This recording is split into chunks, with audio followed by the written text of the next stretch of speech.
फिर से एक बार फिर से जो चीज़ नहीं चाहते हैं हम, स्पेशली मैं जो चीज़ नहीं चाहता हूँ वो करना पड़ जाता है यार।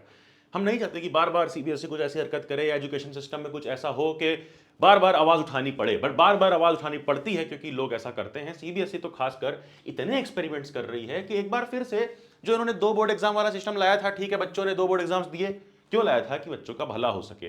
बट अब वो क्या कर रहे हैं, रिजल्ट इतना डिले कर रहे हैं, इतना डिले कर रहे हैं कि उल्टा बच्चों का नुकसान हो रहा है। कई सारे मेल मैसेज मेरे पास आ चुके हैं कि भैया हमें जो स्ट्रीम चाहिए थी स्कूल वाले नहीं दे रहे हैं क्योंकि मेरा कुछ 81 या 82% है, हमें और बेहतर रिजल्ट पे हमारी स्ट्रीम मिलेगी, इसलिए हम सेकंड बोर्ड एग्जाम का वेट कर रहे हैं। कई जगह एडमिशन दे दिया गया है बट उनसे बोला गया है ये स्ट्रीम तुम तभी कंटिन्यू कर पाओगे जब तुम्हारे सेकंड बोर्ड एग्जाम में अच्छे रिजल्ट होंगे।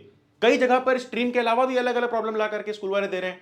तो ये सारी प्रॉब्लम जो फेस कर रहे हैं स्टूडेंट और कई लोग जो रिजल्ट का जेन्युइनली वेट कर रहे हैं, उनके लिए I am making this video because मैंने डे 1 से तुम्हें प्रॉमिस कर रखा है कि I will stand for you every single time, चाहे जो भी हो। और यार आज एक बात तो मैं तुम्हें क्लियरली बोल सकता हूं कि रिजल्ट आज या कल में आने वाला है, इसी वीक आने वाला है, बट उससे इंपॉर्टेंट बातें हैं जो आज की इस वीडियो में तो बताना चाहता हूं। सिर्फ रिजल्ट नहीं, कुछ बहुत इंपॉर्टेंट बातें हैं और इसीलिए मैंने तुम्हारे लिए ट्वीट्स भी कर रखे हैं।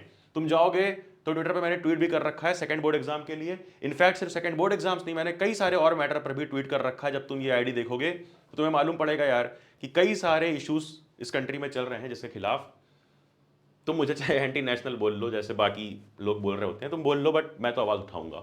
जब तक ये सिस्टम सही नहीं होगा मैं आवाज़ उठाऊंगा। और हमारे सोनम वांगचुक सर के लिए भी हम सबको मिलकर के आवाज़ उठानी पड़ेगी क्योंकि वो हम सबके लिए 16 दिन से 17 दिन से भूख हड़ताल पर बैठे हैं। प्लीज यार please be educated and support educated people like him.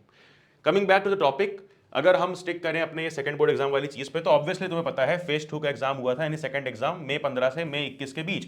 अब रिजल्ट एक्सपेक्टेड तो है बट क्या डिटेल्स हैं उस पर फोकस कर लेते हैं एक बार। देखो सबसे बढ़िया बात यह है कि फेज 1 का रिजल्ट जो था 93.70% था ओवरऑल पासिंग। क्लास 12 जैसा बहुत खराब पासिंग परसेंटेज नहीं था क्योंकि वहां पर आया था OSM ऑन स्क्रीन मार्किंग, और 10th में ऐसा नहीं हुआ है, ना ही एग्जाम 1 में ना ही एग्जाम 2 में। तो ये कुछ डेटा दे रखा है।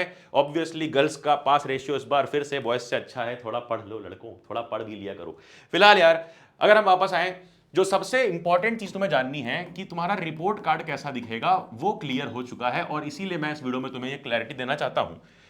अब तुम्हारा रिपोर्ट कार्ड ना ऐसा नहीं दिखेगा कि यहां सब्जेक्ट्स लिखे होंगे साइंस मैथ्स सोशल इंग्लिश, ऐसा नहीं होगा कि यहां सब्जेक्ट लिखे हों और एग्जाम 1 के नंबर, एग्जाम 2 के नंबर, फिर इधर एक बेस्ट कॉलम दिया हो और बेस्ट लिखा हो। नहीं, ये फॉर्मेट बिल्कुल गलत है। इंस्टेड तुम्हारा रिजल्ट इस तरह से दिखने वाला है कि तुम्हारा सब्जेक्ट तो होंगे ही जैसे साइंस इंग्लिश मैथ्स जो भी हैं, और यहां एक्चुअल में वो बेस्ट लिखा होगा। अब वो बेस्ट एग्जाम 1 का हो या एग्जाम 2 का हो, तुम्हारे बेस्ट मार्क्स ही तुम्हारे फाइनल रिपोर्ट कार्ड में दिखेंगे। मतलब अगर एग्जाम 1 में इंग्लिश में 72 था, एग्जाम 2 में 74 हो गया तो 74 आएगा, बट 72 से अगर कम हो गया 70 हो गया तो सेकंड एग्जाम को इग्नोर मार के डायरेक्ट यहां पे कौन सा आएगा नंबर, एग्जाम 1 का। ठीक है, तो ये क्लैरिटी रखना तुम। इस तरह से रिजल्ट दिखा जाएगा। अटेम्प्ट 2 अच्छा रहेगा तो उसको लाएंगे, अटेम्प्ट 1 वाले स्कोर को रिप्लेस मार देंगे। अगर अटेम्प्ट 2 खराब रहेगा तो इग्नोर कर देंगे, अटेम्प्ट 1 का ही जो तुम्हारा पहले वाले एग्जाम का ही रिजल्ट था, मार्क्स था, वही लिखा रहेगा। तो सब्जेक्ट वाइज चूज करके बेस्ट ऑफ बेस्ट स्कोर तुम्हारा बनाया जाएगा।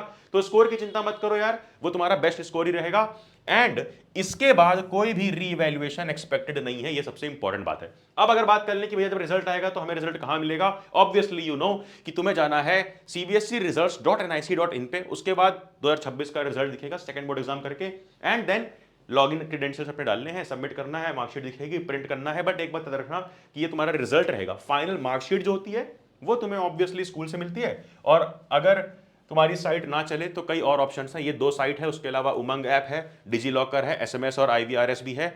और देखो एक चीज करना कि ऑफिशियल प्लेटफॉर्म से ही चेक करना है यार, कई लोग इधर उधर चेक करके परेशान होते हैं। साइट ना चले 2 सेकंड 3 सेकंड 5 मिनट 10 मिनट रुक जाना, बट ऑफिशियली ही चेक करना। इधर उधर गलत क्रेडेंशियल्स गलत लोगों को तो बिल्कुल भी मत देना। चलो स्कोर कार्ड में ये सारी डिटेल्स चेक कर लेना, कंफर्म कर लेना कि एक्यूरेट हो, कुछ भी गड़बड़ ना हो, और अगर कुछ भी प्रॉब्लम मिलती है तो अपने स्कूल को इमीडिएटली जाकर के रिपोर्ट देना, क्योंकि ओरिजिनल मार्कशीट स्कूल वाले ही तुम्हें बाद में देते हैं। आई होप तुम्हारे लिए वीडियो काम की रही होगी। एंड जैसा कि मैंने बोला, please stand with educated people who are standing with you all. और इस वीडियो को भी प्लीज सपोर्ट करना और इस वीडियो को आगे शेयर करना, और अगर क्लास 10th पास कर चुके हो, एज यू ऑल नो, पढ़ ले सीनियर्स नाम का हमारा चैनल है, वो पढ़ ले सीनियर्स चैनल को प्लीज सब्सक्राइब करना, बिकॉज 10th के बाद 11th 12th college, CUET, college options, यहां तक कि कौन सा कॉलेज लेना है, कॉलेज में क्या पढ़ना है, आगे एआई के लिए कैसे रेडी रहना है, I am here for you all. मैं तुम्हारे साथ रहने वाला हूं, जैसा मैंने बोला था 10th के साथ भी और 10th के बाद भी। Love you all. नोटिफिकेशन दबाओ चैनल की, पढ़ ले सीनियर्स को जरूर सब्सक्राइब कर लेना। मिलेंगे अगली वीडियो में। टिल देन जाना, जा पढ़ ले।